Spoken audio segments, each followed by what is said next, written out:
Everyone, how are you all guys. तो आज हम लोग यहाँ पे देखने वाले हैं फिजिक्स का चैप्टर नंबर 4 थर्मोडायनेमिक्स का पार्ट नंबर 6। इसके पहले हमने ऑलरेडी पार्ट नंबर 1, 2, 3, 4, 5 सब पढ़ लिया है और इसमें बहुत ज्यादा इंपॉर्टेंट चीजें पढ़ी हैं। गाइस मैं आपको एक बात बता दूं कि आपके फिजिक्स का सबसे बड़ा चैप्टर जो है ये थर्मोडायनेमिक्स ही है। इससे फिर सारे छोटे चैप्टर से ये बहुत बड़ा चैप्टर है, ठीक है। इसमें मतलब और इन्फॉर्मेशन भी बहुत अच्छी अच्छी चीज दे के रखी है और बहुत इजी चैप्टर है।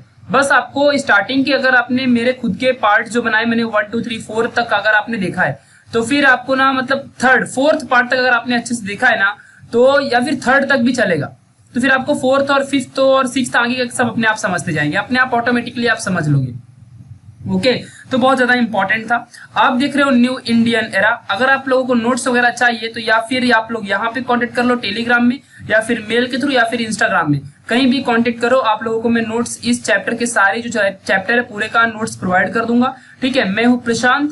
तो चलिए गाइस स्टार्ट करते हैं। आज हम लोग देखने वाले हैं अपना थर्मोडायनेमिक्स चैप्टर नंबर 4 में टॉपिक है हीट इंजन के बारे में, ठीक है, जो कि बहुत ही इंपॉर्टेंट टॉपिक होता है हीट इंजन, ठीक है, और बहुत इंपॉर्टेंट एग्जाम में हमेशा पूछता है, ठीक है। तो अभी तक हम लोग क्या देख रहे थे, देखो हमने देखा था first law of thermodynamics. First law of thermodynamics में हमने क्या देखा था कि जो वर्क होता है एंड जो हीट होती है ये एक दूसरे में इंटरचेंजेबल होते हैं, ठीक है। हीट एंड वर्क इंटरचेंजेबल होते हैं बट इनका डायरेक्शन नहीं पता था हमें, मतलब डायरेक्शन नहीं मालूम था कि किस डायरेक्शन में ये मतलब कैसे चेंज होंगी, किस डायरेक्शन में चेंज होंगी।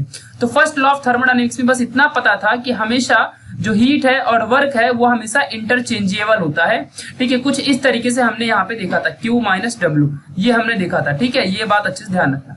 अभी हमको सेकंड लॉ ऑफ थर्मोडायनेमिक्स पढ़ना है बट अभी आज की इस वीडियो में हम सेकंड लॉ ऑफ थर्मोडायनेमिक्स नहीं देखने वाले, ठीक है। बस उससे रिलेटेड कुछ चीजें जानेंगे और उसके बाद हम लोग कल की वीडियो में जो अपना नेक्स्ट वीडियो मतलब आएगा पार्ट नंबर 7 और वो लास्ट वीडियो होगा, ठीक है। तो वहां पे हम लोग कार्नोट्स इंजन्स और ये बहुत सारे इंजन्स के बारे में अच्छे से समझेंगे। ओके चलो तो गाइस यहाँ पे ध्यान देना, आज हमको पढ़ना है हीट इंजन के बारे में। तो हीट इंजन आखिर करता क्या है। आपने कभी भी कार वगैरह या फिर मोटर बाइक्स वगैरह कुछ ना कुछ तो देखा ही होगा, ठीक है। या फिर पहले के जमाने की अगर बात करूं तो आपने देखा होगा शोले वगैरह मूवीज में कि देखो वो जो इंजन्स रेल के रहते हैं, ट्रेन के इंजन जो होते हैं उनमें कोयला यानी कि जो कोल होता है उसे हम लोग डालते हैं और फिर उससे अपना मतलब धक धक धक धक ऐसे ट्रेन चलती है, ठीक है। तो आपने उसे देखा भी होगा, ठीक है। तो क्या होता है आखिर इनमें जो हीट है वो कन्वर्ट होती है वर्क में, बस यही यहाँ का सबसे मेन फंडा है। मतलब जो हीट है वो वर्क में, मैकेनिकल वर्क में, मशीन का जो वर्क होता है मैकेनिकल वर्क में जो हीट है वो कन्वर्ट होती है और उस मैकेनिकल वर्क की वजह से अपना जो इंजन होता है वो मूव करता है, मोशन परफॉर्म करता है। समझा कि नहीं अच्छे से। तो ये आखिर करता कौन है, ये हीट को वर्क में आखिर कन्वर्ट कौन करता है। तो यहाँ पे ध्यान देना अच्छे से, हीट को वर्क में कन्वर्ट करने के लिए हीट इंजन क्या करता है, हेल्प करता है। कौन हेल्प करता है, हीट इंजन, ओके। तो ये बात अच्छे से ध्यान रखना। तो हीट इंजन एक ऐसी चीज है जो हीट एनर्जी को वर्क, मैकेनिकल वर्क में या मैकेनिकल एनर्जी में कन्वर्जन करवाता है। ये बात हमेशा अच्छे से ध्यान रखना, ओके। तो इसी के बारे में समझना है अच्छे से सारी चीजों को कि एग्जैक्टली भाई जो हीट इंजन है आर द डिवाइसेस, ये टाइप का ऐसा डिवाइस है जो ट्रांसफॉर्म करता है एनर्जी को, कौन सी एनर्जी को, हीट एनर्जी को, ठीक है, इनटू वर्क और मैकेनिकल एनर्जी में। ये पॉइंट याद रखना बिकॉज ये बहुत इंपॉर्टेंट पॉइंट था इसलिए मैंने यहाँ पे आपको बताया है, ठीक है। तो जो हीट इंजन होता है ये बेसिकली हीट जो होती है, हीट एनर्जी जो होती है उसको कन्वर्ट करवाता है। किस में कन्वर्ट करवाता है, वर्क में कन्वर्ट करवाता है। जो हीट है उसे वर्क में कन्वर्ट करने का काम हीट इंजन का होता है, ठीक है। ये बात अच्छे से आपको ध्यान रखनी है। एक चीज और, हमने इसके पहले वाली वीडियो की पार्ट में देखा था थर्मोडायनेमिक्स प्रोसेस के बारे में। थर्मोडायनेमिक प्रोसेस में हमने देखा था साइक्लिकल प्रोसेस के बारे में, free expansion, adiabatic process, isochoric process, ऐसे isothermal process, reverse and irreversible process. तो इन सारे प्रोसेसेस के बारे में हमने इसके पहले की वीडियोस में ऑलरेडी कवर किया है, ठीक है। तो ये जो हीट इंजन का वर्किंग है, ये heat engine basically cyclical process पे वर्क करता है, साइक्लिकल प्रोसेस पे वर्क करता है। यानी कि साइक्लिकल प्रोसेस में हमने देखा था प्रोसेस नंबर 6 था, ठीक है। तो क्या देखा था साइक्लिकल प्रोसेस में कि जो अपना वर्क होता है वो एग्जैक्टली किसके, हीट के इक्वल होता है। वर्क हमेशा हीट के इक्वल होता है, यानी W जितना आप हीट दोगे ना सिस्टम को, वो सिस्टम उतना ही वर्क परफॉर्म करेगा, उससे ज्यादा वर्क परफॉर्म नहीं करेगा। ये हमने देखा था साइक्लिकल प्रोसेस में। ओके, ये बात ध्यान रखना। सो इसका मतलब क्या है, इस कंडीशन का मतलब क्या हुआ कि आप जितना हीट दोगे उतना ही यहाँ पे वर्क परफॉर्म होगा। ये बात ध्यान रखना, मतलब जितना अमाउंट ऑफ आप हीट देते हो उतना ही अमाउंट ऑफ वर्क परफॉर्म होता है, ठीक है। इस बात को ध्यान रखना। बट आपको लगता है ऐसा कि क्या ऐसा होगा, मतलब आप जितनी हीट दो उतना वर्क परफॉर्म हो? इसका मतलब कि आप किसी भी इंजन में जितना अमाउंट ऑफ हीट दो उस अमाउंट ऑफ हीट का वो पूरा का पूरा काम कर दे, इन्वायरमेंट में नहीं जाएगा। ऐसा लगता है क्या आपको? मतलब बीच में नेचर तो यार आएगा ना, नेचर को छोड़ के आप कैसे उसको अवॉइड कर सकते हो? तो ये चीजें अभी हम समझेंगे, डोंट वरी, ठीक है। और यहाँ पे बहुत सारे थर्मोडायनेमिक चेंजेस भी होते हैं, इन बात को अच्छे से आपको सारी चीजों को समझ के रखना है। तो यहाँ पे बहुत सारे थर्मोडायनेमिक चेंज होते हैं। एग्जांपल के लिए ऑटोमोबाइल इंजन याद रखो, बस और कुछ नहीं, ठीक है। चलो, ये आखिर हीट इंजन करता क्या है? तो हीट इंजन कन्वर्ट करता है हीट को और वर्क में। ये चीज मैंने ऑलरेडी आपको यहाँ पे बता दी है, यानी कि जो हीट एनर्जी है उसको वर्क में कन्वर्ट कर देगा। क्या ऐसा होता है क्या कि अगर मान लो अपनी किसी भी हीट इंजन या डिवाइस में आपने हीट दी तो उस हीट का 100% उसने टोटल कन्वर्ट कर दिया हो वर्क में? ऐसा इम्पॉसिबल है, क्योंकि यहाँ पे बीच में नेचर क्या होता है, हेल्प करता है। मतलब देखो यहाँ पे नेचर बीच में इंटरप्ट करेगा, यानी कि आपने कोई हीट दी तो वो टोटल 100% वर्क में कन्वर्ट नहीं होगी। अगर ऐसा होने लगे तो हम कह सकते हैं कि अपना जो इंजन है, डिवाइस है, वो 100% एफिशिएंट है, ठीक है। यानी कि वो थोड़ा सा भी अगर आप हीट दो तो वो टोटली वर्क करता है। बट ऐसा इम्पॉसिबल है, ऐसा कभी नहीं हो सकता कि आप लोग जो भी हीट दो उसका 100% हीट कन्वर्ट होकर वर्क में बन जाए, ऐसा नहीं होता है।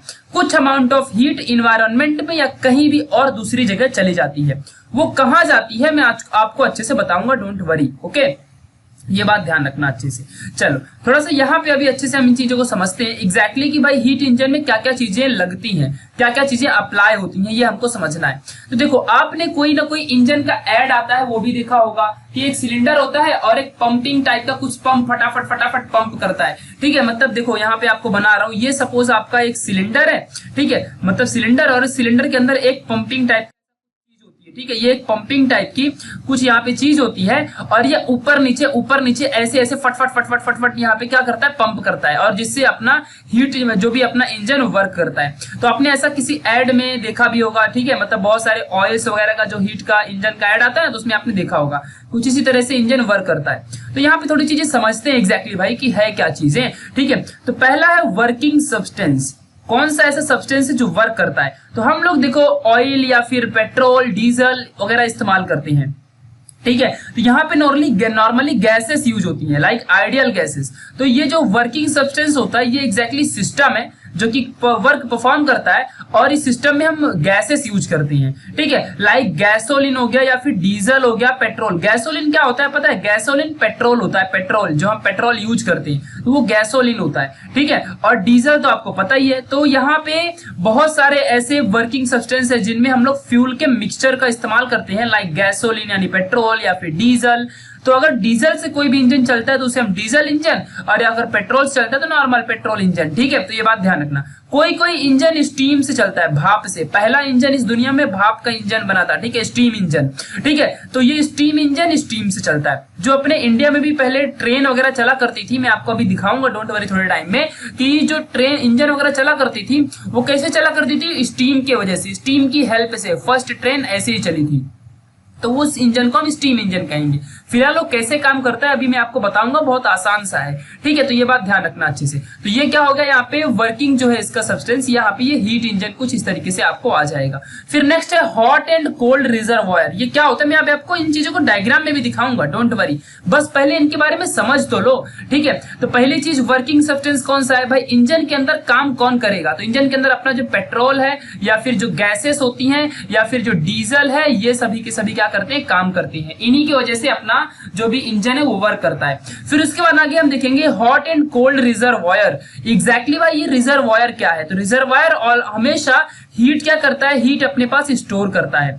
तो जो हॉट रिजर्वायर है और कोल्ड रिजर्वायर है, जो ही हॉट वाला रिजर्वायर है ये क्या करता है, हीट को प्रोवाइड करता है टू द इंजन। मतलब कुछ इस तरीके से समझो, ये एक यहाँ पे हॉट रिजर्वायर है, समझा कि नहीं, ये हॉट रिजर्वायर है, बीच में अपना यहाँ पे क्या है, इंजन है, ठीक है, और इसके नीचे यहाँ पे लास्ट में यहाँ पे क्या है, कोल्ड रिजर्वायर है, ठीक है, ये कोल्ड रिजर्वायर है। ये हीट जो है यहाँ से हॉट रिजर्वायर हीट इसे देगा और ये इंजन क्या करेगा, वर्क परफॉर्म करेगा। इंजन क्या करने वाला है यहाँ पे अपना, ये वर्क परफॉर्म करेगा, ठीक है, इंजन। बट इसमें से ऐसा थोड़ी है कि हॉट रिजर्वायर से जितना भी हीट इसने हीट इंजन ने लिया, एब्जॉर्ब किया हीट, ठीक है, तो वो पूरा का पूरा हीट ये काम में ला दे, ये पूरे के पूरे हीट को वर्क में कन्वर्ट कर दे और अपनी व्हीकल चले, तो कंप्लीट नहीं करता है, ठीक है। तो कुछ ना कुछ अमाउंट ऑफ जो हीट होती है ये कोल्ड रिजर्वायर में चली जाती है, ठीक है, और कुछ ही अमाउंट ऑफ वर्क यहाँ पे होता है, ठीक है। तो वही है, इसका मतलब क्या समझा हमने अभी कि हॉट रिजर्वायर हमेशा हीट प्रोवाइड करता है बिकॉज ये बहुत गर्म होता है और इसका जो टेम्परेचर होता है, टेम्परेचर बहुत हाइयर होता है, तो इसीलिए हाइयर टेम्परेचर हमेशा क्या करेगा, इंजन को लोअर टेम्परेचर को हीट ट्रांसफर करेगा, ठीक है। यानी कि वर्किंग सब्सटेंस है जो ये interact with the reservoir to produce the heat. यानी कि ये हॉट रिजर्वायर हॉट कैसे हुआ, तो यहाँ पे जो पेट्रोल है, गैस है या फिर डीजल है, ये हॉट रिजर्वायर में हेल्प करता है इसे हॉट करने में, इसे गर्म करने में, इसे टेम्परेचर इसका मैक्सिमम करने में। बिकॉज हमने पढ़ा है कि हायर टेम्परेचर से हमेशा जो टेम्परेचर होता है लोअर टेम्परेचर में ट्रांसफर होता है, ठीक है। तो जब ये यहाँ पे हॉट रिजर्वायर जाता है, हॉट हो जाएगा, तो कैसे हॉट होगा, जब इसमें हम लोग कोई भी यहाँ पे एज अ फ्यूल कोई चीज यूज करेंगे, ठीक है। तो यहाँ पे जो वर्किंग सब्सटेंस है ये क्या करता है, इंटरेक्ट करता है विद द हॉट रिजर्वायर, और जो हॉट रिजर्वायर है ये सोर्स होता है हीट का, बिकॉज यही तो हीट प्रोवाइड करता है टू द इंजन इसके लिए, ठीक है। और ये कैपेबल होता है for the providing heat, heat को प्रोवाइड करने के लिए ये कैपेबल होता है, मतलब हीट ये प्रोवाइड करता है इंजन को। जो चीज मैंने बता दी वही अलग लैंग्वेज में लिखा हुआ है, ठीक है। तो ये नोट्स अच्छे से आपको इस्तेमाल करना है और एक से दो बार आप देखोगे तो खुद ही आपको सारी चीजें समझ में आ जाएंगी। नेक्स्ट सिलेंडर, तो देखो ये एग्जैक्टली जो यहाँ पे मैंने बाहर ये बना के रखा था ये सिलेंडर है और ये सारी चीजें इसके अंदर होती है। यहाँ पे हॉट रिजर्वायर रहेगा, ये इंजन रहेगा, ये कोल्ड रिजर्वायर रहेगा, ये इंजन वर्क परफॉर्म करेगा, तो कुछ इस तरह से यहाँ पे सिलेंडर होता है। तो सिलेंडर क्या करता है, ये पूरे वर्किंग सब्सटेंस को इनक्लोज करता है विद इन द सिलेंडर, मतलब जो पूरा वर्किंग सब्सटेंस है ना उसे ये इनक्लोज करके रखता है, ठीक है। और इसके अंदर एक फ्रिक्शनलेस एंड मासलेस पिस्टन होता है, जो मैंने आपको अभी यहाँ पे दिखाया था ना, पिस्टन ऊपर नीचे मूव करता है, तो यहाँ पे एक पिस्टन होता है, ठीक है, वो बात ध्यान रखना। और ये पिस्टन वर्क परफॉर्म करता है टू द इन्वायरमेंट में, ठीक है, यानी कि जो पिस्टन है ये काम करता है, यानी वर्क परफॉर्म करता है जब भी कभी भी हम हीट इंजन को ऑन करते हैं तो, ठीक है। तो ये बात आपको अच्छे से याद रखनी है। तो आपने अभी तक समझा कि भाई एग्जैक्टली हीट इंजन करता क्या है। तो हीट इंजन हमेशा याद रखना, ये हीट को वर्क में, मैकेनिकल वर्क में कन्वर्ट करता है, यानी कि हीट को ये मैकेनिकल वर्क में क्या करेगा, कन्वर्ट कर देगा, और इसी की वजह से अपने व्हीकल क्या होते हैं, चलते हैं, ठीक है। फिर इसके एलिमेंट भाई हीट इंजन के अंदर काम कौन कौन से एलिमेंट यूज होते हैं, तो पहला है वर्किंग सब्सटेंस यानी कि पेट्रोल, डीजल, गैस वगैरह। देन उसके बाद हॉट एंड कोल्ड रिजर्वायर, यानी कि हॉट रिजर्वायर जो होता है ये हीट क्या करता है, प्रोवाइड करता है, यानी कि हीट क्या करता है, ये इंजन को देता है, ठीक है, ये प्रोवाइडर है हीट का। और जो यहाँ पे अपने पास कोल्ड इंजन है यानी कि जो कोल्ड रिजर्वायर है इंजन का, ये क्या करता है, कुछ अमाउंट ऑफ हीट जो इंजन ने लॉस कर दिया, बिकॉज इंजन 100% हीट को थोड़ी वर्क में कन्वर्ट कर सकता है, तो वो कन्वर्ट 100% नहीं कर सकता। तो मान लो अगर 100% हीट हॉट रिजर्वायर से आई, तो उसका मान लो अगर 80% वर्क में कन्वर्ट हो गया, तो 20% कहाँ जाएगा, तो 20% हीट को कोल्ड रिजर्वायर एब्जॉर्ब कर लेगा, समझा कि नहीं। तो यहाँ पे कोल्ड रिजर्वायर हीट एब्जॉर्ब करने का काम करता है, हॉट रिजर्वायर हीट प्रोवाइड करने का काम करता है, और सिलेंडर में ये सारी चीजें इनक्लोज्ड होती हैं, और उसके अंदर पिस्टन भी होता है जो कि काम करता है, ठीक है, जो कि पिस्टन मासलेस फ्रिक्शनलेस होता है।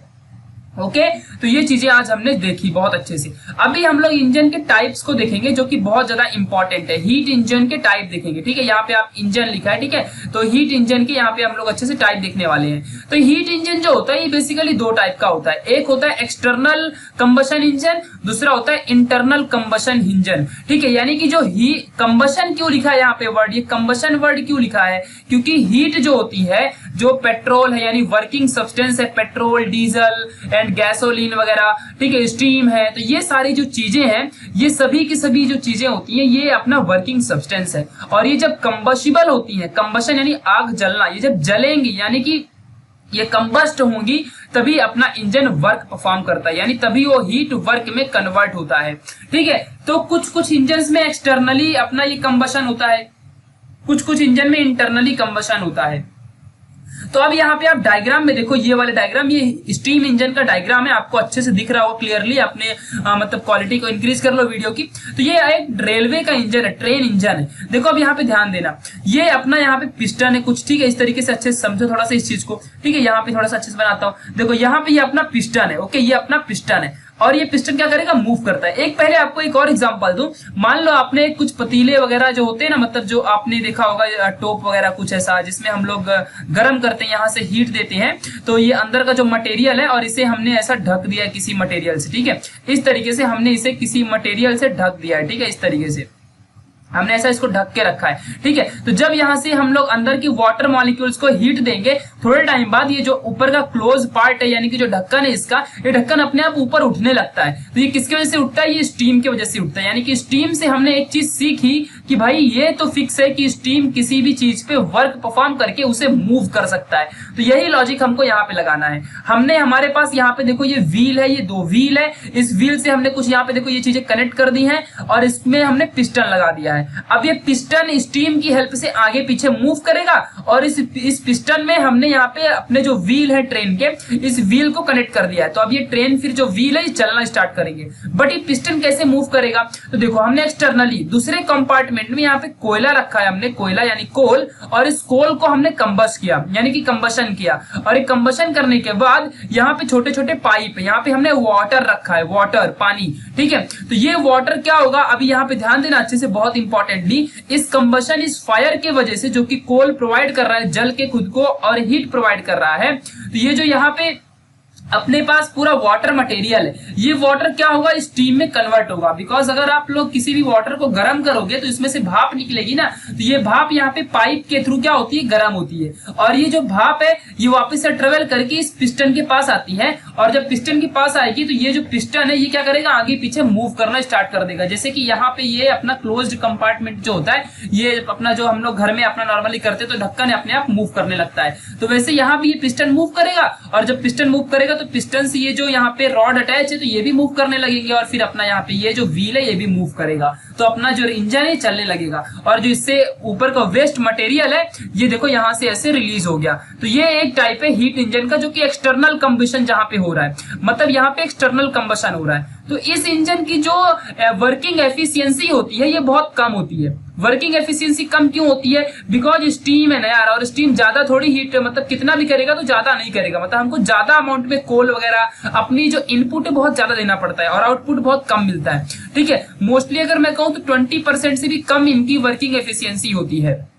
ठीक है, but what about internal combustion. Internal combustion आपने आज के मॉडर्न इंजन्स को देखा होगा, ये क्या करते हैं इंटरनली, इनके अंदर, मतलब बाहर ऐसा कुछ नहीं कि हम बाहर पहले हीट देंगे फिर वाटर को गर्म करके स्टीम बनाएंगे उसी इंजन के अंदर ही, और फिर उस स्टीम को हम लोग पिस्टन को मूव कराने में हेल्प करेंगे और फिर अपना व्हील चलेगा कनेक्ट करके। तो ऐसा कुछ नहीं होता है, यहाँ पे डायरेक्टली क्या होता है, इंटरनली ही क्या होता है, कंबशन होता है। जो भी पेट्रोल, डीजल, गैसोलीन वगैरह जो भी आप यूज करो, तो ये सभी के सभी क्या होते हैं, अंदर ही यहाँ पे वर्क करते हैं और फिर ये इंजन वर्किंग परफॉर्म होता है। तो ठीक है, इनमें इंटरनल कंबशन होता है। एग्जांपल के लिए ऑटोमोबाइल इंजन आप याद कर सकते हो, और यहाँ पे जो हीट इंजन, यानी कि ये भी एग्जैक्टली हीट इंजन ही है, बट यहाँ पे हीट इंजन में स्टीम इंजन आपको अच्छे से याद रखना है, तो आप यहाँ पे स्टीम इंजन भी लिख सकते हो। ठीक है, तो यहाँ पे जो कंबशन होता है वो इंटरनली होता है, तो इन चीजों को अच्छे से याद रखना है। चलो अभी हम लोग इंजन की वर्किंग के बारे में समझेंगे। भाई कौन कौन से ऐसे स्टेप्स हैं जो हीट इंजन की वर्किंग में हेल्प करते हैं, यानी कि स्टेप्स फॉर वर्किंग इंजन।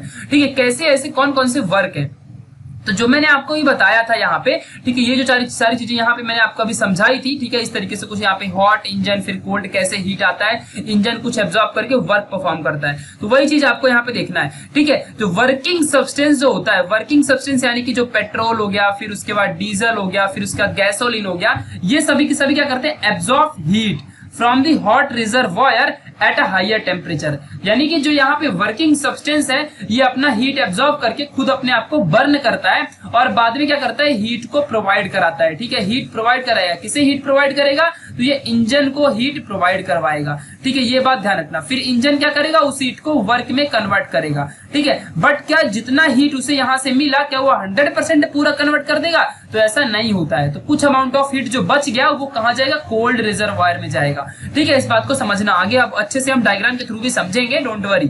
ठीक है, part of heat absorbed by the working substance is converted into work, यानी कुछ हीट है जो वो एब्जॉर्ब होकर वर्किंग सब्सटेंस जो होता है वो वर्क करने के लिए यूज किया जाता है, और रिमेनिंग हीट जो है ट्रांसफर टू द कोल्ड।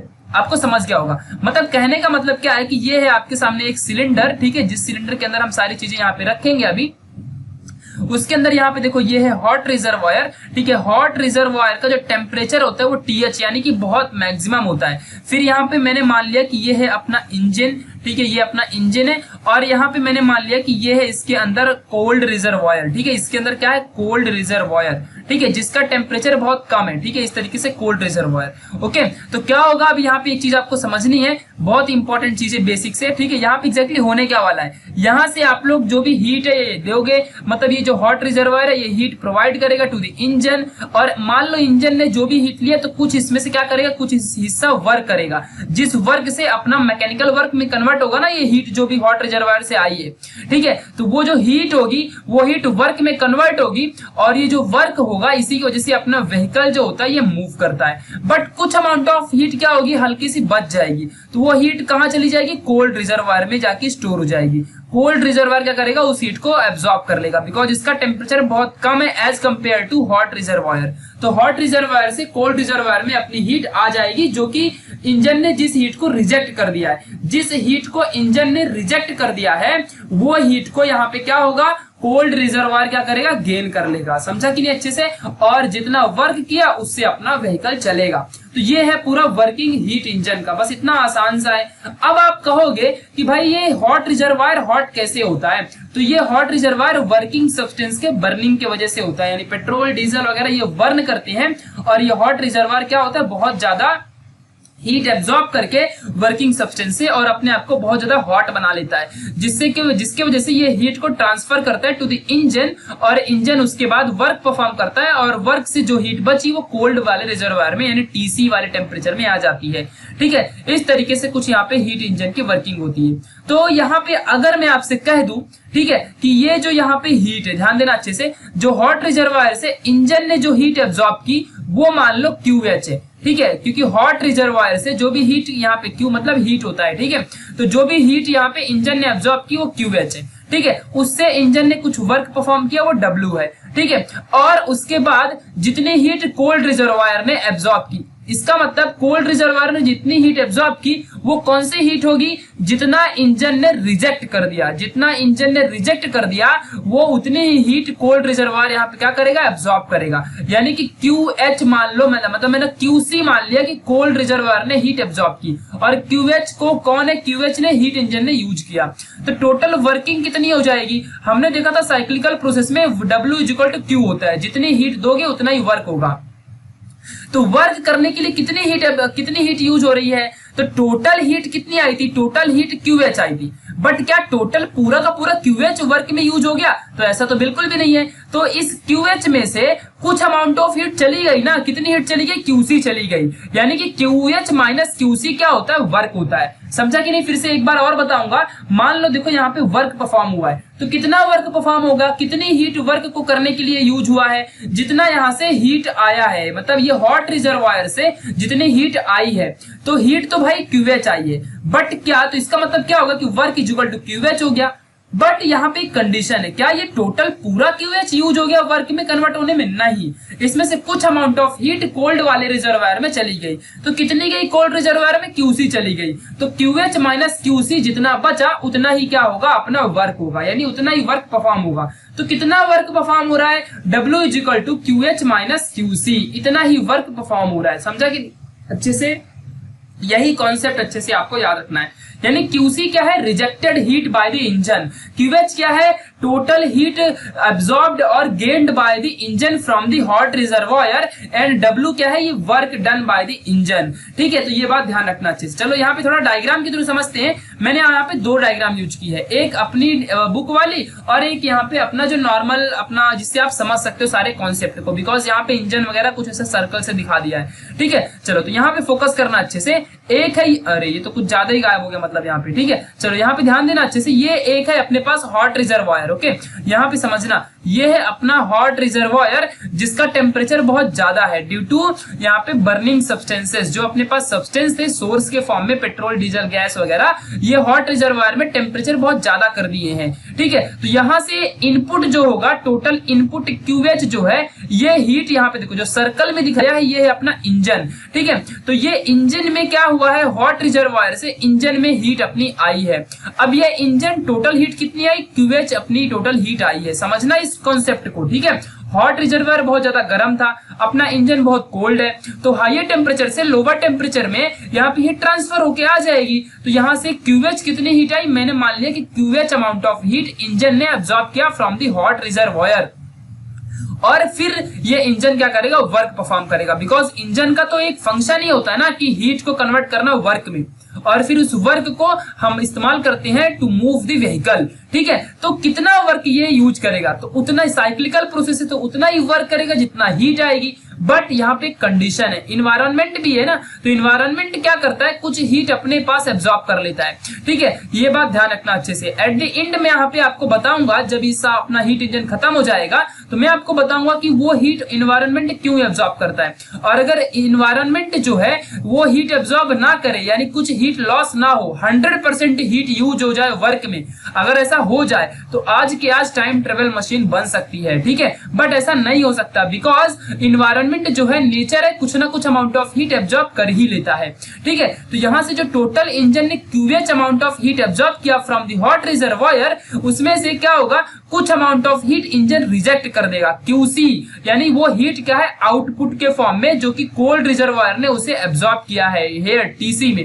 ठीक है, और जितना भी हीट बची उससे क्या परफॉर्म हो गया, वर्क परफॉर्म हो गया। तो वर्क को हमने डब्ल्यू से दिखाया है, तो यहाँ पे देखो ये जो W equal to QH plus QC है ना, ये एक्चुअल है, यानी कि वर्क वही है जितना कि यहाँ पे हीट एब्जॉर्ब हो। यानी कि टोटल इंजन के पास कितना हीट है, इंजन के पास total QH and QC total heat है, जिसमें से क्यूसी गायब हो गया तो ओनली क्यूएच बचेगा। ठीक है, तो इन दी फॉर्म ऑफ मैग्नीट्यूड यहाँ पे हमने ऐसा मॉड करके दिखा दिया है कि मैग्नीट्यूड के फॉर्म में अगर रियलिटी में देखा जाए तो क्यूएच क्या हुआ है, रिजेक्टेड हीट है, और क्यूएच क्यूसी क्या है, रिजेक्टेड हीट है, और जो क्यूएच है ये क्या है, heat used by the work, या फिर engine to perform the work. समझा कि नहीं, तो ये बात अच्छे से आपको ध्यान रखना है। तो ये जो बताया है ना यहाँ पे प्लस करके, तो ये मतलब है कि इंजन के पास इस वक्त कितना हीट है, तो टोटल हीट कितना रहेगा, क्यूएच भी रहेगा और क्यूसी भी रहेगा, बिकॉज क्यूसी तो अभी रिजेक्ट होना है। ठीक है, क्यूसी जो है अपना रिजेक्ट होना है, और क्यूएच कितना हीट आया हुआ है, अब थोड़े टाइम बाद रिजेक्ट हो जाएगा, तो यहाँ पे हमने इस तरीके से दिखाया है। ठीक है, चलो अब या फिर आप यहाँ से भी समझ सकते हो, ये हॉट बॉडी है, यहाँ पे इंजन है, और ये लो टेम्परेचर है, और ये हीट इंजन क्या करेगा, हीट से वर्क परफॉर्म करेगा। मान लो QH amount of heat engine ने एब्जॉर्ब किया था, जिसमें से क्यूसी अमाउंट ऑफ हीट इसने रिजेक्ट कर दिया, तो कितना वर्क के लिए कितना एनर्जी बची, तो क्यूएच माइनस क्यूसी इतनी ही एनर्जी बची फॉर दी परफॉर्मिंग वर्क। समझा कि नहीं, तो ये बात ध्यान रखना, मतलब क्यूएच टोटल हीट थी, क्यूएच में से क्यूसी रिजेक्ट हो गया, तो कितना बचा वर्क करने के लिए, तो क्यूएच माइनस क्यूसी उतना ही वर्क के लिए बचा। तो ये था पूरा फंक्शन अपने हीट इंजन का। ठीक है, चलो तो थोड़ा सा इसको हम लोग अच्छे से समझेंगे, सारी चीजों को, एफिशिएंसी वगैरह के बारे में बहुत ही अच्छे तरीके से। ठीक है, तो जो हीट इंजन होता है are totally depend upon the working substance भाई। ठीक है, क्योंकि वर्किंग सब्सटेंस के ऊपर ही डिपेंड होता है यहाँ पे अपना जो हीट इंजन है। ठीक है, वर्किंग सब्सटेंस अगर अच्छे से वर्क करेगा तो ही, यानी कि अपना पेट्रोल डीजल अगर प्योर है तो अच्छे से हॉट रिजर्वायर में हीट आएगी, और अपना जो सब्सटेंस है अच्छे से पूरा हीट इंजन वर्क करेगा। क्यूएच क्या है, heat absorbed from the hot body या फिर रिजर्वायर, यानी कि जो क्यूएच है वो total amount of heat absorb किया है। क्यूसी क्या है, टोटल अमाउंट ऑफ हीट यहाँ पे गेन किया है कोल्ड ऑब्जेक्ट ने, यानी कि रिजेक्टेड हीट, यार रिजेक्टेड हीट क्यूसी है। और सर्कल क्या शो कर रहा है, सर्कल शो कर रहा है कि अपना ये जो सर्कल है ये शो कर रहा है अपना इंजन। ठीक है, इंजन क्या करेगा, हीट गेन करेगा फ्रॉम हॉट रिजर्वायर, और जितनी हीट बच गई वो क्या आ जाएगी, कोल्ड रिजर्वायर में चली जाएगी, और जो वर्क परफॉर्म हुआ ये W है यहाँ पे। तो टोटल QH माइनस QC यहाँ पे वर्क आ गया टोटल। मैग्नीट्यूड लगाते जाओ, ये आपको थोड़ा समझ में आएगा। मैग्नीट्यूड हटा दोगे तो ऊपर प्लस साइन हो जाता है, ये बात ध्यान रखना अच्छे से, इसीलिए देखो यहाँ पे प्लस देके रखा है। चलो आगे बढ़ेंगे, वही चीज फिर से, जो टोटल वर्क है वो W है, total heat converted into mechanical work वही वर्क होगा। ठीक है, यहाँ पे ध्यान देना। तो यहाँ पे एक चीज समझो जरा, थोड़ा सा हम लोग स्टार्टिंग से जो पढ़ते आ रहे हैं, हीट यहाँ पे जो इंजन है, इंजन ने हीट एब्जॉर्ब किया QH, हीट एब्जॉर्ब किया मतलब वो कैसी हीट रहेगी, पॉजिटिव हीट रहेगी, और QC हीट रिजेक्ट किया, यानी रिजेक्टेड हीट कैसा हीट रहेगा, निगेटिव हीट रहेगा। तो ये भी थोड़ा सा आपको समझना है। हमने देखा था ना कि अगर अपने पास कोई भी सिस्टम है, अगर सिस्टम में हीट आती है तो वो कैसी हीट है, पॉजिटिव हीट है। अगर सिस्टम हीट लॉस करता है तो वो हीट निगेटिव होती है। तो यहाँ पे जो QC है वो heat lost by the engine, यानी कि वो कैसी हीट होगी, निगेटिव हीट होगी, समझा कि नहीं। बट जो QH है वो heat gained by the engine, तो इंजन जो हीट गेन कर रहा है मतलब वो पॉजिटिव हीट है। ठीक है, ये बात अच्छे से आपको समझ के रखनी है। ओके, सो नेट हीट कितनी होगी भाई, टोटल हीट कितनी बची, मतलब जो अपने इंजन के पास है वो टोटल हीट कितनी रहेगी। तो इंजन के पास टोटल हीट जो रहेगी QH उसने एब्जॉर्ब किया था, और उसने जो QC है वो रिलीज करने वाला है। मतलब इंजन के पास इस वक्त कितनी हीट है, वर्क करने के लिए इतनी रहेगी, बट इंजन के पास कितनी हीट है यार, पहले वो समझो ना, फिर वो काम कर रहा है, वर्क परफॉर्म करेगा, वो बाद की बात है। बट इंजन के पास कितनी हीट है, तो इंजन के पास जो हीट एब्जॉर्ब किया और जो हीट वो लॉस करने वाला है, तो ये टोटल हीट क्या हो जाएगी, इंजन के पास हो जाएगी। बट उस इंजन ने वर्क कितना हीट का परफॉर्म किया, मतलब कितनी हीट, इसमें से कितनी हीट उसने यूज की वर्क परफॉर्म करने के लिए। तो QH जो है वो उसका टोटल गेन्ड हीट था, और उसने QC लॉस कर दिया, QC हीट जो है लॉस कर दिया उसने। तो बचा कितना, QH बचा ना, मतलब QH में से QC चला गया, तो जो बचा वो वाली हीट उसने यूज किया वर्क करने के लिए, समझा कि नहीं। यानी कि यही क्या है, वर्क परफॉर्म करने वाली हीट। तो ये वर्क परफॉर्म करने वाली हीट है, और ये टोटल हीट है, समझा कि नहीं। तो ये बात ध्यान रखना। तो ये हीट इंजन के पास जो इतनी हीट थी वो फिर उसने कितनी लॉस कर दिया और कितने का वर्क परफॉर्म किया, वो हो गया अपना यहाँ पे W वाला। ठीक है, तो इस चीज को अच्छे से समझना है। ठीक है, for the cyclical process Q equal to W होता है, ये तो हमको भी पता है। ठीक है, यानी Q equal to W equal to QH minus QC, ये तो आपको समझ गया ना कैसे आया, कि ये तो मैंने कितने बार बता दिया ना, QH माइनस QC कैसे आता है। Now for the heat thermal efficiency, अब ये एफिशिएंसी क्या होती है ये समझना अच्छे से, बहुत इंपॉर्टेंट है। अपना इंजन कितना वर्क परफॉर्म करता है बाय, और कितनी हीट गेन करके, यानी गेन्ड हीट का इस्तेमाल करके अपना इंजन कितना वर्क परफॉर्म करता है, वही किसी भी इंजन की एफिशिएंसी होती है। ठीक है, इस बात को ध्यान रखना। और इस एफिशिएंसी को हम लोग ईटा, ये ईटा है, इस साइन से शो करते हैं, ईटा। ठीक है, इसे ETA ईटा कहते हैं। ठीक है, इस साइन से शो करते हैं। तो किसी भी इंजन की जो वर्किंग एफिशिएंसी है, वो इंजन की वर्किंग एफिशिएंसी कैसे निकालोगे, कि उस इंजन ने कितनी हीट एब्जॉर्ब की थी फ्रॉम द हॉट रिजर्वायर, और उस हीट का उसने कितना अमाउंट ऑफ हीट यूज कर दिया वर्क परफॉर्म करने में। यानी कि अगर वर्किंग एफिशिएंसी 100% कब हो जाएगी किसी भी इंजन की, तो 100% तभी होगी जब उसने अगर हॉट रिजर्वायर से 100% यानी QH उसने 100% एब्जॉर्ब किया, और उस 100% का 100% वर्क परफॉर्म करने के लिए उसने यूज कर दिया। यानी कि जो QC है वो क्या हो जाएगा, 0, यानी कि QC एक भी लॉस नहीं किया। जो यहाँ पे आने वाला हीट है QC वो क्या है, 0 अगर हो जाए, तो इसका मतलब क्या है कि QH जो था वो पूरा का पूरा वर्क परफॉर्म करने में चला गया। यानी कि यहाँ पे work is equal to QH minus QC होता है। तो QC अगर 0 हो जाए तो यहाँ पे work is equal to QH आ गया। ठीक है, सो क्या ऐसा पॉसिबल है, तो ऐसा बिल्कुल भी पॉसिबल नहीं है, क्योंकि कुछ ना कुछ अमाउंट तो कोल्ड रिजर्वायर में आएगा ही। Heat engine total amount of heat जो एब्जॉर्ब करता है, उस टोटल अमाउंट ऑफ हीट का इस्तेमाल वर्क के लिए बिल्कुल नहीं कर सकता है, क्योंकि ऐसा बिल्कुल हो ही नहीं सकता है। इंजन जो है वो कुछ ना कुछ अमाउंट ऑफ हीट लॉस करेगा ही करेगा, ये नेचर का रूल है ऐसा। ठीक है, इस बात को अच्छे से आपको याद रखना है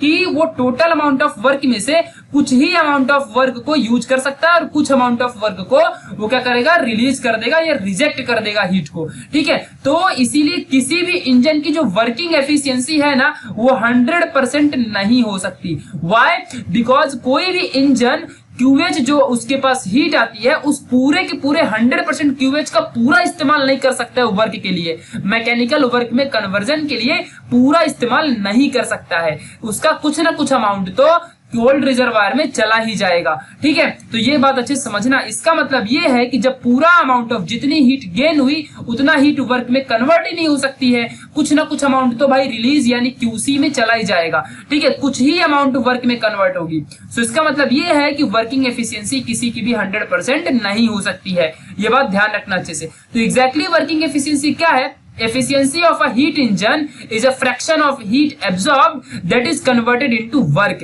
यानी कि कितनी अमाउंट ऑफ हीट आप एब्जॉर्ब कर रहे हो और वो एब्जॉर्ब कन्वर्ट हो रहा है वर्क में, वही आपका क्या है? Work upon QH. क्यूएच यानी कि हीट एब्जॉर्ब।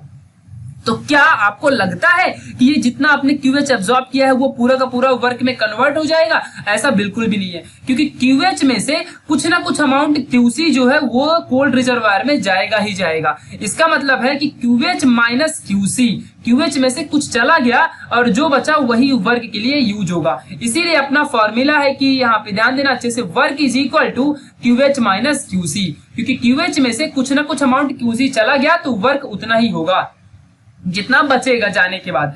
ठीक है, मान लो 100% अपने पास एनर्जी क्यूएच थी, उसमें से 20% चला गया तो फिर वर्क के लिए कितना बचा? 80% बचेगा वर्क करने के लिए। ठीक है, तो यहाँ पे वर्किंग एफिशिएंसी 80% की हो जाएगी। तो इस तरीके से आपको सारी चीजें समझ के रखनी है। ठीक है, चलो यहाँ पे अभी हम थोड़ा सा फोकस करते हैं एक चीज पे, बहुत ही इंपॉर्टेंट कॉन्सेप्ट है यहाँ पे, समझना अच्छे से, थोड़ा सा लॉजिक लगाना है आपको।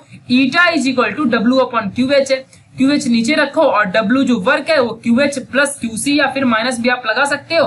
देखो मैं यहाँ पे माइनस लगाता हूँ तो यहाँ पे फिर मॉड नहीं लगाऊंगा। ठीक है, ये बात ध्यान रखना, मॉड हटाओ तो प्लस माइनस का कॉन्सेप्ट अपने आप हट जाता है। ठीक है, क्योंकि अगर मैं बोलूं कि मॉड एक्स है आपके सामने तो इसमें से एक्स की वैल्यू कितनी है? तो एक्स की वैल्यू प्लस माइनस एक्स होती है, समझा कि नहीं? प्लस भी आ सकती है माइनस भी आ सकती है, ऐसा आपने मैथमेटिक्स में पढ़ा है। तो मॉड प्लस माइनस लगा रहा है तो आप कंफ्यूज मत हो जाना। ठीक है, आप यहाँ पे माइनस भी ले सकते हो तो फिर यहाँ पे मॉड गायब कर देना। ठीक है, तो अगर मैं देखो माइनस लेता हूं तो क्या करूंगा? देखो ईटा वर्किंग एफिशिएंसी क्यूएच, आप ये इसके जगह में ये भी लिख सकते हो, मैंने यहाँ पे दिखाया है बुक के हिसाब से, आप ये भी लिख सकते हो। ठीक है, 100% फुल मार्क्स मिलेंगे। ठीक है, तो क्यूएच यहाँ पे ध्यान देना अच्छे से, थोड़ा सा अच्छे से आपको दिखाता हूँ जिससे कि आपका कॉन्सेप्ट जो है क्लियर हो जाए। ठीक है, ध्यान देना, बहुत ज्यादा इंपॉर्टेंट है। ईटा यानी working efficiency, work upon QH होता है, यानी कि कितनी अमाउंट ऑफ हीट अपने इंजन ने एब्जॉर्ब की और उसमें से कितना उसने वर्क परफॉर्म किया। फिर वर्क क्या होता है कि मान लो क्यूएच अमाउंट ऑफ हीट उसने एब्जॉर्ब किया और उसमें से क्यूसी लॉस कर रहा है और अपॉन क्यूएच, फिर ये क्यूएच किसके पास जाएगा? इसके पास, तो क्यूएच अपॉन क्यूएच 1 बन जाएगा और माइनस यहाँ पे क्यूसी अपॉन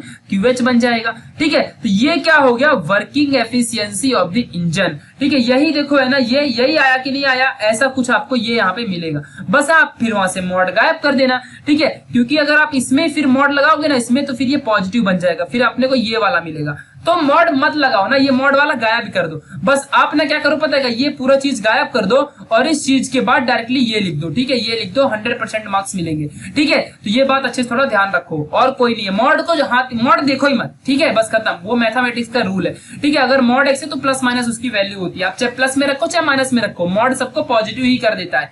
ठीक है, ये बात ध्यान रखो, ये मैथमेटिक्स का रूल है। ठीक है, जिसने जो बायो का स्टूडेंट होगा उसे शायद ना समझे, बट यहाँ पे मैं आपको बता दूं, मगर अगर आपके पास -2 मॉड है तो ये वैल्यू 2 हो जाएगी। ठीक है, अगर आपके पास मॉड 2 है तो भी 2 ही रहेगी। ठीक है, ये बात ध्यान रखो, बस प्लस माइनस हो मॉड के लिए कुछ फर्क पड़ता ही नहीं है, चाहे प्लस में लाओ चाहे माइनस में लाओ, बस इतना याद रखो। ठीक है, तो इस तरीके से अपने को यहाँ पे वर्किंग एफिशिएंसी मिली, eta is equal to 1 minus QH upon QC upon QH. अब यहाँ पे अगर मैं आपको कहूं इस फॉर्मूले के हिसाब से कि भाई वर्किंग एफिशिएंसी 100% कैसे हो सकती है इस फॉर्मूले के हिसाब से, चलो ध्यान देना अच्छे से। तो ईटा इज इक्वल टू, अगर मान लो 1 माइनस क्यूसी क्या था? क्यूसी हॉट रिजर्वायर जितनी हीट गेन कर रहा है वो, ये इंजन है, इंजन में से क्यूसी वही अमाउंट जो ही अपना जो इंजन है उसने हीट को रिजेक्ट कर दिया था, तो क्यूसी अपनी रिजेक्टेड हीट है, और क्यूएच क्या है? ये कलेक्टेड या फिर एब्जॉर्ब्ड हीट है।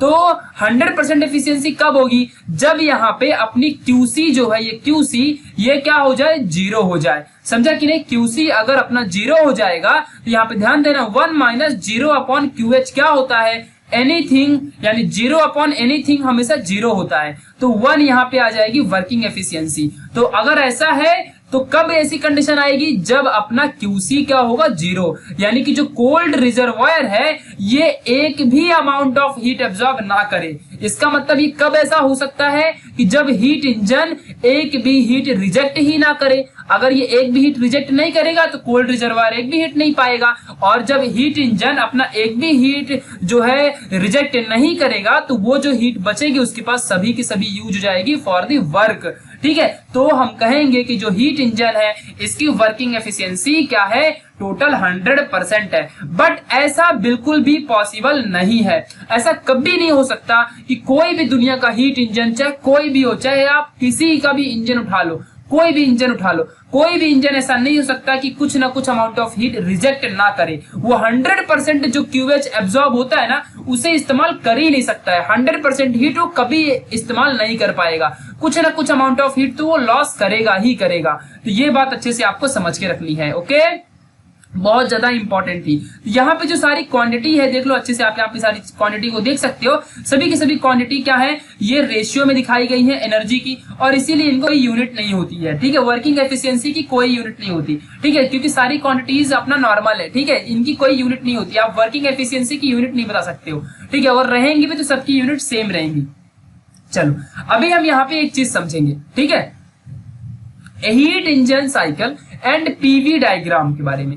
ठीक है, एग्जैक्टली पीवी डायग्राम क्या है हमने आपको बताया था। देखो इस तरीके से यहाँ पे प्रेशर और यहाँ पे वॉल्यूम प्लॉट करो, और फिर यहाँ से अपना जो है ऐसा कुछ ग्राफ वगैरह हमने देखा था। ठीक है, तो यहाँ पे पीवी डायग्राम उसे कहते हैं जहां पे प्रेशर एंड वॉल्यूम की ग्राफ में प्लॉटिंग होती है, और ये अपना अच्छा खासा थर्मोडायनेमिक चेंज को भी शो करता है। ठीक है, तो ये हमने पीवी डायग्राम में देखा था। तो हीट इंजन साइकिल एग्जैक्टली क्या है, क्योंकि साइक्लिकल प्रोसेस होता है ना हीट इंजन का, और पीवी डायग्राम एग्जैक्टली क्या है। ठीक है, तो इसके बारे में समझते हैं। तो पहली बात तो ये है, ध्यान से समझना, बहुत इंपॉर्टेंट कॉन्सेप्ट है ये। ठीक है, अभी इसके बाद हम फिर रेफ्रिजरेटर के बारे में भी पढ़ेंगे कि भाई अपने घर की एसी वगैरह कैसे काम करती है। ठीक है, तो हीट इंजन जो है ये साइक्लिकल मैनर में काम करता है।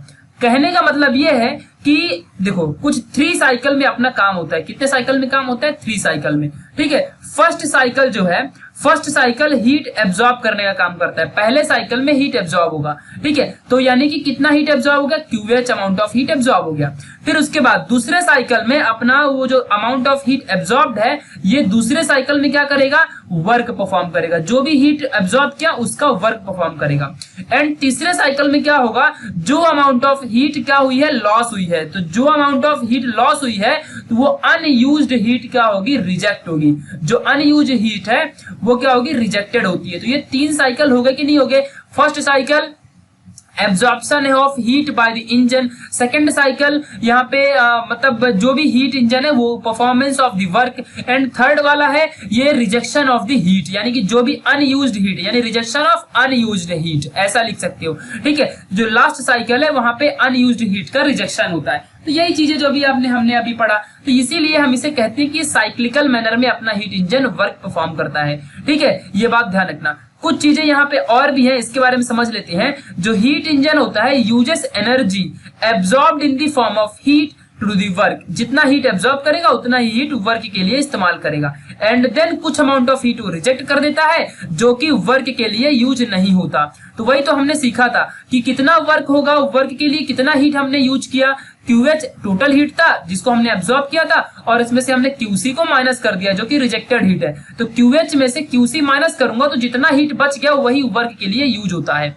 ठीक है, इस बात को ध्यान रखना। चलो इसी चीज को हम पीवी डायग्राम के थ्रू समझेंगे। पीवी यानी कि यहाँ पे ऊपर प्रेशर वाई एक्सिस में और यहाँ पे वॉल्यूम। तो जिसने इसके पहले की वीडियो देखी है ना, तो पीवी डायग्राम उसको अच्छे से समझता होगा, समझ रहा होगा अच्छे से। तो अभी आपको यहाँ पे ये चीज समझनी है, ध्यान देना अच्छे से। बहुत आसान सा टॉपिक है, इस ग्राफ को देख के डरो मत, एकदम अच्छे से समझना। थोड़ी सी चीज उससे पहले समझाना चाहूंगा। ये यहाँ पे कुछ इस तरीके से अपने पास चीजें हैं। ये ऊपर हमने प्रेशर डाला है, यहाँ पे हमने वॉल्यूम को प्लॉट किया है। इस तरीके से कुछ अपने पास नंबर है। ठीक है, ये 1 2 3 4 5, और ऐसे यहाँ भी नंबर है 1 2 3 4, और ये रहा अपने पास यहाँ पे 5, इस तरीके से। ठीक है, अभी यहाँ पे ग्राफ बनाऊंगा, ध्यान देना अच्छे से। ये एक यहाँ पे पॉइंट है और एक यहाँ पे ये पॉइंट है। अब चलो यहाँ पे समझना, अगर मैं अभी देखो ध्यान देना अच्छे से, यहाँ पे है अपना ग्राफ, यानी कि 5वें नंबर में वॉल्यूम, यहाँ पे हम वॉल्यूम डाल रहे हैं और यहाँ पे हमने प्रेशर डाला है। ठीक है, ध्यान देना 5वें पॉइंट पे अगर यहाँ पे कोई अपना चीज है, यहाँ पे अगर कोई है, तो इसका मतलब क्या है कि उसका वॉल्यूम कितना है, 5 है। वॉल्यूम कितना है 5 है और उसका प्रेशर कितना रहेगा, अगर यहाँ पे है तो उसका प्रेशर कितना रहेगा 1 रहेगा, यानी प्रेशर 1 है। तो प्रेशर क्या हुआ, कम है और वॉल्यूम ज्यादा है, ठीक है। और अगर कहीं मैं इस पॉइंट की बात करूं तो इस पॉइंट में अपना जो प्रेशर है वो कितना है 5 है और वॉल्यूम कितना है, वॉल्यूम उसका 1 है, ठीक है, 1 है यहाँ पे वॉल्यूम। इसका मतलब इस पॉइंट में प्रेशर ज्यादा है और वॉल्यूम कम है, और इस पॉइंट में वॉल्यूम ज्यादा प्रेशर कम है। तो अगर मैं इस पॉइंट को धीरे धीरे ऊपर की तरफ लेके जाऊं, ऐसे ऊपर की तरफ लेके जाऊं, तो इसका मतलब क्या है कि जब यहाँ पे आएगा तो वॉल्यूम 4 होगी, फिर यहाँ पे आएगा तो वॉल्यूम 3 होगी, यहाँ पे आएगा तो वॉल्यूम क्या हो जाएगी, देखो 2 हो जाएगी, ठीक है। यानी कि जब धीरे धीरे मैं ग्राफ को ऊपर की तरफ लेके जाता हूं तो वॉल्यूम क्या होती है, डिक्रीज होती है। बट व्हाट अबाउट प्रेशर, यहाँ पे ध्यान देना अच्छे से, जब प्रेशर की बात क्या होगी तो प्रेशर पहले इस पॉइंट में कितना था, ध्यान देना अच्छे से, 1 था, देखो ना यहाँ पे प्रेशर 1 था, फिर इस पॉइंट में प्रेशर कितना था 2 था, फिर इस पॉइंट में प्रेशर कितना हो गया 3 हो गया। यानी कि प्रेशर जब हम नीचे से ऊपर की तरफ जा रहे हैं तो प्रेशर अपना इंक्रीज हो रहा है, ठीक है। यही बात अगर मैं ऐसा कुछ कहूं आपके सामने, इस पॉइंट से मैं नीचे की तरफ आ रहा हूं, नीचे की तरफ, जब मैं नीचे की तरफ आऊंगा तो अपना पहले यहाँ पे पॉइंट है तो वॉल्यूम क्या था 1 था, फिर और नीचे आया तो यहाँ पे वॉल्यूम 2 हो गया, फिर और नीचे आया तो वॉल्यूम 3 हो गया, और नीचे आया तो वॉल्यूम यहाँ पे 4 हो गया। यानी कि volume continuously increasing when we come from top to the bottom, ठीक है। बट व्हाट अबाउट प्रेशर, तो प्रेशर पहले 5 था, फिर जब यहाँ पे आया तो 4 हो गया, यहाँ पे आया तो 3 हो गया, यानी कि प्रेशर इन डिक्रीजिंग, यानी कि pressure inversely proportional to volume होता है। अगर प्रेशर इंक्रीज करोगे तो वॉल्यूम डिक्रीज होगा और वॉल्यूम इंक्रीज करोगे तो प्रेशर डिक्रीज होगा, इस बात को ध्यान रखना। अब हम इस ग्राफ को समझते हैं। अब आपको समझ चुका है कि यहाँ पे प्रेशर है और यहाँ पे हमने वॉल्यूम प्लॉट किया है, ठीक है। चलो अब अच्छे से समझना, ठीक है। चलो तो ए पॉइंट से हम अपनी जर्नी स्टार्ट करेंगे, ए पॉइंट से, ओके, इस बात को ध्यान रखना अच्छे से। चलो तो जब कभी भी अपने उस हीट इंजन में, यहाँ पे हीट इंजन है, ये अपना इंजन है, ये हॉट रिजर्वायर है और ये कोल्ड रिजर्वायर है, ठीक है, ध्यान देना अच्छे से। तो जब कभी भी ये इंजन हीट एब्जॉर्ब करेगा तो इसके अंदर क्या होगा, हीट का जो आइडियल गैस या फिर पेट्रोल डीजल जो भी चीजें होती हैं, इनका क्या होगा, एक्सपांसन होगा।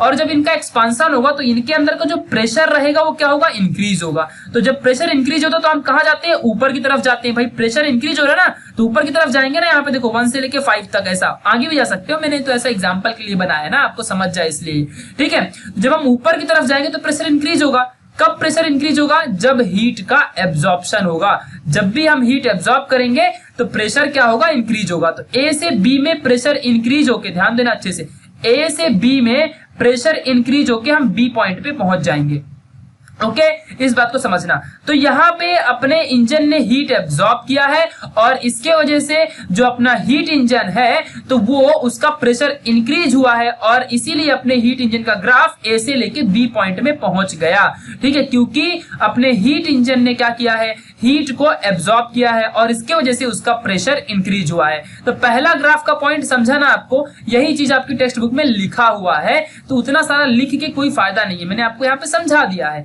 तो ए पॉइंट से बी पॉइंट में जब हम गए तो अपना प्रेशर इंक्रीज हुआ है बिकॉज इंजन ने हीट एब्जॉर्ब किया है, और जब हीट एब्जॉर्ब होती है तो प्रेशर इंक्रीज होता है, क्योंकि हीट जो गैसेस जो होती है वो क्या करती है, एक्सपांड होना स्टार्ट कर देती है और फिर वो पिस्टन में क्या करेंगी, फोर्स अप्लाई करना स्टार्ट करेंगी, जिसकी वजह से प्रेशर क्या होगा, इंक्रीज होगा। ओके चलो नेक्स्ट। अब जब हीट इंजन ने अपने हीट को एब्जॉर्ब कर लिया है तो वो कुछ ना कुछ वर्क परफॉर्म करेगा, और जब अपने इंजन ने वर्क परफॉर्म करना स्टार्ट किया, यानी कि इंजन जब वर्क करेगा, काम करेगा, तो वो क्या करेगा, हीट रिलीज करेगा, ओके। और जब वो हीट रिलीज करेगा, ध्यान देना अच्छे से, जब अपना इंजन काम करेगा, वर्क परफॉर्म करेगा, तो यहाँ पे उसका प्रेशर क्या होगा, उसका प्रेशर डिक्रीज होगा। और जब उसका प्रेशर डिक्रीज होगा तो यहाँ पे समझना, जब उसका प्रेशर डिक्रीज होगा तो वो बी पॉइंट से देखो नीचे की तरफ झुकेगा, क्योंकि जब प्रेशर डिक्रीज होता है तो हम ऊपर से नीचे की तरफ आते हैं ना, तो जब प्रेशर डिक्रीज हो, देखो पहले 5 था, फिर 4 हो गया, फिर 3 हो गया, नीचे की तरफ आऊंगा तो प्रेशर क्या होगा,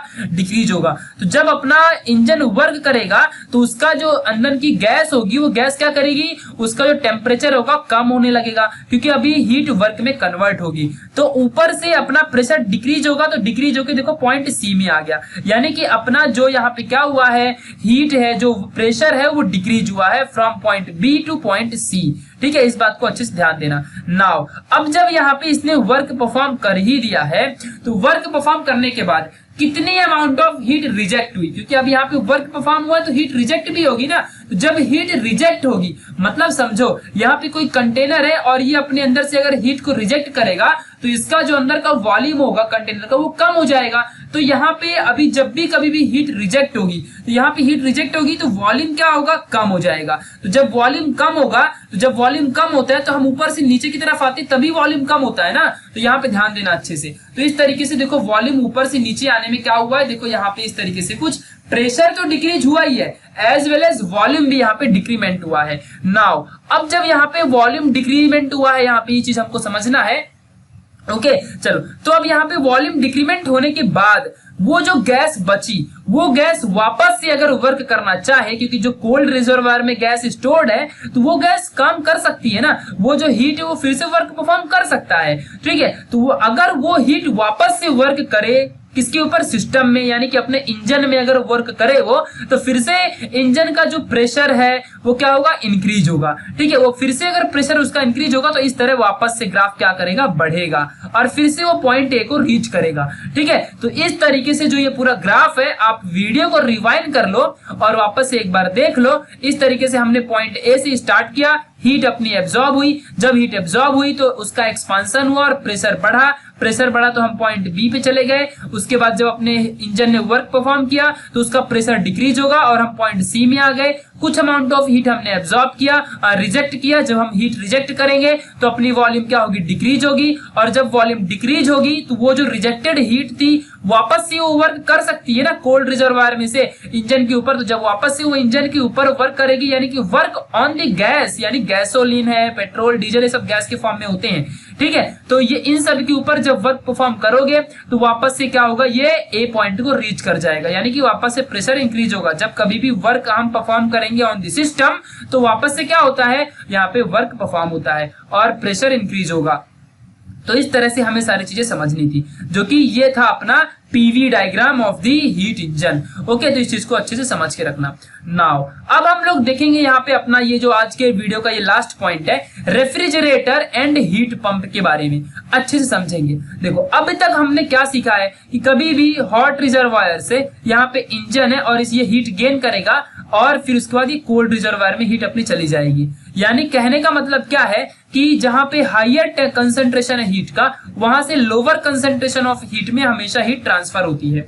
ऐसा हमने फर्स्ट लॉ ऑफ थर्मोडायनेमिक्स के पहले सारी चीजें, ये नेचर का एक रूल है।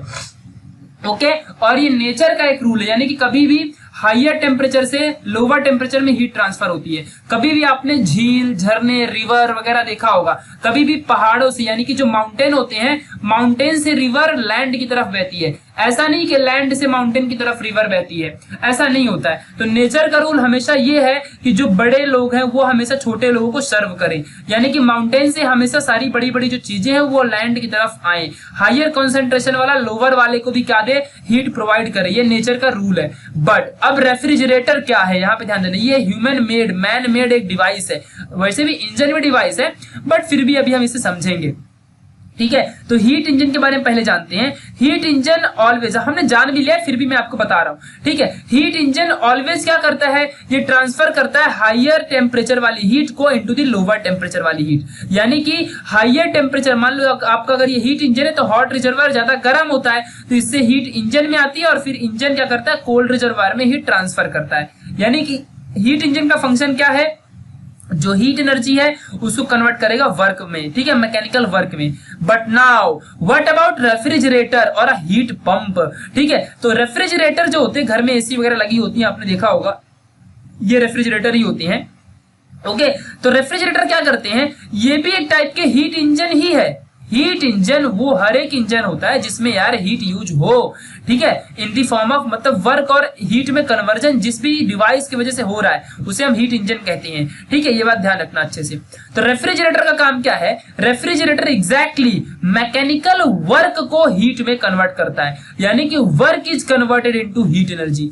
अब आपको शायद समझा होगा, यानी कि जो वर्क है वो हीट एनर्जी में कन्वर्ट होगा। उल्टा अभी तक हीट वर्क में कन्वर्ट हो रहा था, अब वर्क को हम हीट में कन्वर्ट करेंगे, ये बात ध्यान रखना। और हमने एक बात देखी थी कि जो हीट है वो कभी भी 100% वर्क में कन्वर्ट नहीं हो सकता, बिकॉज में बीच में इन्वायरमेंट भी होता है और वो सम हीट को क्या करेगा, एब्जॉर्ब कर लेता है। ठीक है, अगर ऐसा ना होता तो हम आज की डेट में टाइम मशीन क्रिएट कर लेते, बिकॉज आपने देखा होगा E = mc², अपना मास जो है और जो एनर्जी है, mass and energy is inter convertible, ये आपने सुना भी होगा कहीं भी। कब होगा ऐसा इंटर कन्वर्टिबल, जब हम लाइट की स्पीड से चले तो।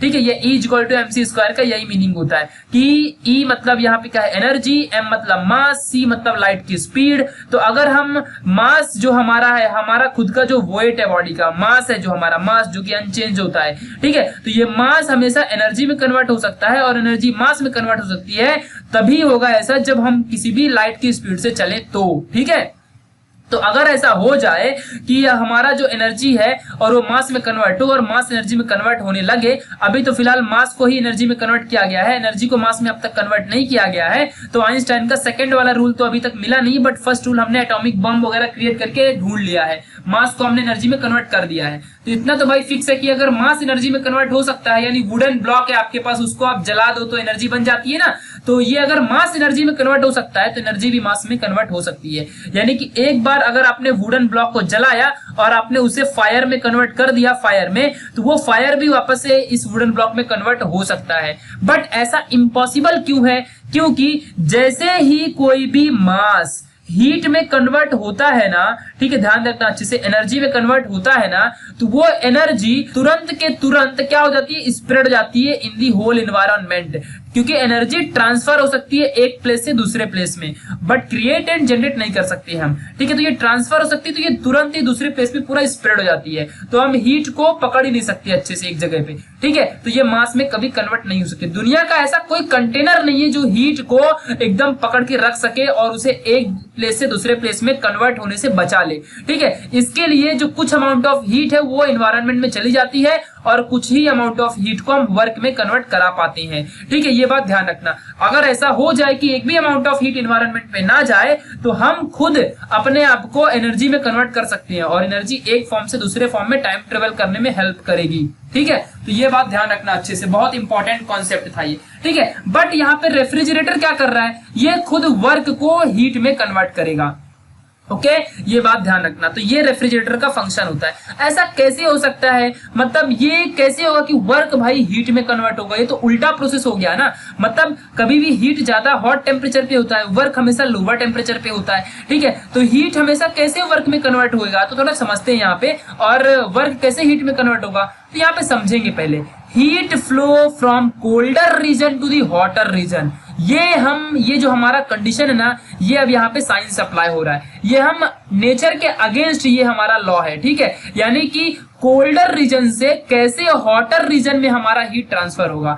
अभी तक हम क्या सीख रहे थे अभी तक हम, कि हॉटर रीजन से कोल्डर रीजन में हमारा टेम्परेचर फ्लो होता है और ये नेचुरल प्रोसेस है। ठीक है, नेचुरल और इरिवर्सिबल यहाँ पे प्रोसेस होता है, बट यहाँ पे हम अभी इसे जानबूझ के रिवर्स करेंगे। ठीक है, तो अभी हमको सेकेंड लॉ ऑफ थर्मोडायनेमिक की तरफ हम धीरे धीरे बढ़ रहे हैं। अभी हम थर्मोडायनेमिक का सेकेंड लॉ नहीं पढ़ रहे हैं, बट उस लॉ के अकॉर्डिंग एक चीज है, जो कभी भी heat can not flow from lower temperature to the higher temperature, ये सेकेंड लॉ ऑफ थर्मोडायनेमिक कहता है। सेकेंड लॉ ऑफ थर्मोडायनेमिक क्या कहता है कि कभी भी लोअर टेम्परेचर से हायर टेम्परेचर में हीट ट्रांसफर नहीं हो सकती अनटिल एंड अनलेस हम उसमें कोई फोर्स अप्लाई ना करें।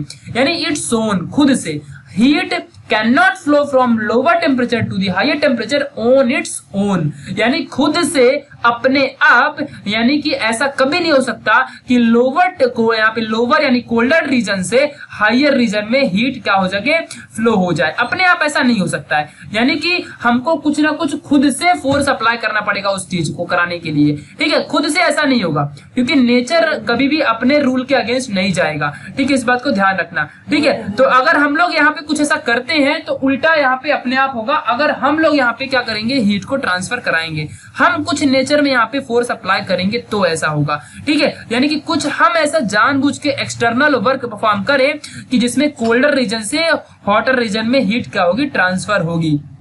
ठीक है, यानी कि हम क्या कर रहे हैं अभी यहाँ पे, हम यहाँ पे नेचर के अगेंस्ट काम कर रहे हैं। तो यही चीज बस हमको अभी यहाँ पे समझनी कि ऐसा कैसे हो सकता है। ठीक है, ये बात ध्यान रखना अच्छे से। तो हम नॉर्मली फोर्स अप्लाई करेंगे, और ऐसा कौन करता है, रेफ्रिजरेटर जो है या फिर एयर कंडीशनर है, हीट पंप है, तो ये सभी के सभी क्या करते हैं, हमेशा लोअर टेम्परेचर से हायर टेम्परेचर में ही ट्रांसफर करते हैं। और इन सबको कराने के लिए रेफ्रिजरेंट एक चीज होती है, ये एक मतलब मटेरियल, सब्सटेंस आप कह सकते हो, मशीन कह सकते हो, डिवाइस कह सकते हो। ये रेफ्रिजरेंट हेल्प करता है ये कभी भी हीट को लोअर टेम्परेचर से हायर टेम्परेचर में ट्रांसफर करने के लिए। ठीक है, रेफ्रिजरेंट हेल्प करता है, ये बात ध्यान रखना, जो कि रेफ्रिजरेटर, एसी वगैरह, एयर कंडीशनर या फिर हीट पंप वगैरह में इस्तेमाल होता है।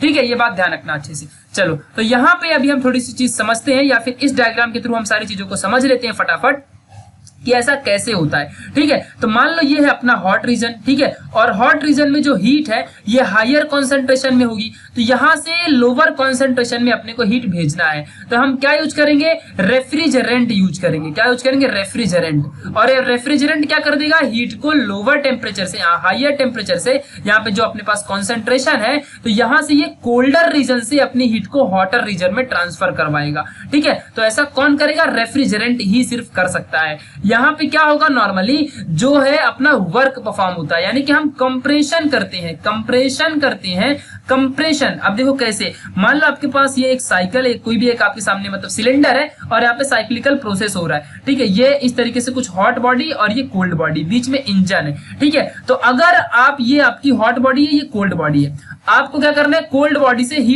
हॉट बॉडी में टेम्परेचर लेके जाना है। तो हम क्या करेंगे, यहाँ पे कुछ ऐसा करेंगे कि ये हीट को कंप्रेस करे। यहाँ पे अगर हम वर्क परफॉर्म करेंगे ना कोल्डर वाले रीजन में, तो कंप्रेशन होगा, और कंप्रेशन की वजह से हीट जानबूझ के यहाँ से ट्रांसफर होकर यहाँ पे चली जाएगी। समझा कि नहीं, हीट यहाँ से जबरदस्ती क्या होगी, ट्रांसफर होगी और हॉटर रीजन में चली जाएगी। बस यही काम होता है रेफ्रिजरेशन का।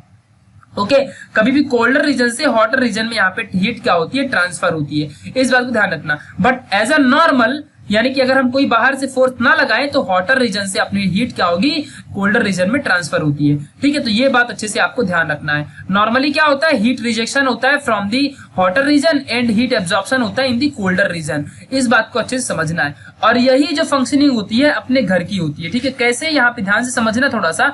मान लो अपना ये रूम है, और यहाँ पे क्या है, कोल्ड कंडीशन होती है। नॉर्मली अच्छे से समझना, यहाँ पे कोल्ड कंडीशन होती है, और आपने अपने घर में यहाँ पे एयर कंडीशनर लगा के रखा है। ठीक है, यानी कि एसी वगैरह लगी हुई है। सो क्या होगा, ये कोल्ड टेम्परेचर है, तो यहाँ से रेफ्रिजरेंट क्या करेगा, हीट एब्जॉर्ब करेगा। यहाँ से क्या करता है, रेफ्रिजरेंट हीट एब्जॉर्ब करता है, और अंदर जो इसके मटेरियल लगा होता है, ये मटेरियल क्या करता है, इस जो हीट को एब्जॉर्ब किया, ये इसे कंडेंस करेगा। क्या करेगा, इसे कंडेंसेशन करेगा, और इस हीट को ये कंडेंस करके, और ध्यान देना, हीट को कंडेंस करके वर्क परफॉर्म कराएगा। हीट को वर्क में यहाँ पे कन्वर्ट करके और कंडेंस करके इसको क्या करेगा, वाटर में कन्वर्ट कर देगा। इसीलिए आपने देखा होगा कि जो एसी होती है नॉर्मली, तो इसमें एक पाइप लगी होती है जिसमें से नॉर्मली कोल्ड वाटर बाहर रिलीज होता है, और अगर आप उस कंडीशनर के पीछे बैक साइड में अगर आप इस डिवाइस के हाथ लगाओ, तो वार्म एयर बाहर निकलती है, गर्म गैस बाहर निकलती है। व्हाई, बिकॉज वो गैस कोल्डर रीजन से निकल के गई है, और एसी ने उसको क्या किया है,